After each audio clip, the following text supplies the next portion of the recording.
নারায়ণগঞ্জের ফতুল্লায় গার্মেন্টসের ভেতরে নিজ অফিস কক্ষে নারী শ্রমিককে ধর্ষণের অভিযোগে গার্মেন্টস মালিক মোহাম্মদ আমিনুল হককে গ্রেপ্তার করেছে পুলিশ। মঙ্গলবার দুপুরে তাকে আদালতে পাঠানো হয়েছে। এর আগে ভুক্তভোগী ওই নারী শ্রমিক বাদী হয়ে আমিনুলকে আসামি করে ফতুল্লা মডেল থানায় মামলা করেন। মামলা সূত্রে জানা যায়, বাদী ও তার স্বামী আমিনুল হকের মালিকানাধীন জিহাদ নিট ফ্যাশনে গত 1 বছর ধরে চাকরি করে আসছিলেন। গত 6-7 মাস ধরে প্রায় সময় বাদীর স্বামীকে ছুটি দিয়ে দিলেও বাদীকে রাত্রিকালীন সময়ে কাজে রেখে দিতেন। এ সময় রাতের নাস্তার সঙ্গে চেতনানাশক ঔষধ মিশিয়ে ওই নারীকে খাওয়ানো হতো। এ অবস্থায় একাধিকবার ধর্ষণসহ বিবস্ত্র ছবি ও ভিডিও মোবাইলে ধারণ করে রাখতেন আমিনুল। বাদী অচেতন থাকায় বিষয়টি বুঝতে পারেনি।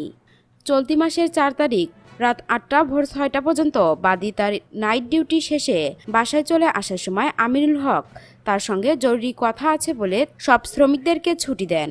তবে ওই নারীকে যেতে নিষেধ করেন। সব শ্রমিক চলে গেলে তিনি তার নিজ অফিস কক্ষে ডেকে নিয়ে ধারণ করা ধর্ষণের ভিডিও তাকে দেখিয়ে ফের ধর্ষণ করেন। এ ঘটনা কাউকে বললে সামাজিক যোগাযোগ মাধ্যমে অনলাইনে ছেড়ে দেওয়ার হুমকি দেন তিনি। এ বিষয়ে মামলার তদন্তকারী কর্মকর্তা ফতুল্লা মডেল থানার এসআই সৈয়দ আজিজুল হক জানান, অভিযুক্ত আমিনুলকে সোমবার রাতে গ্রেপ্তার করা হয়েছে। মঙ্গলবার তাকে আদালতে পাঠানো হয়েছে।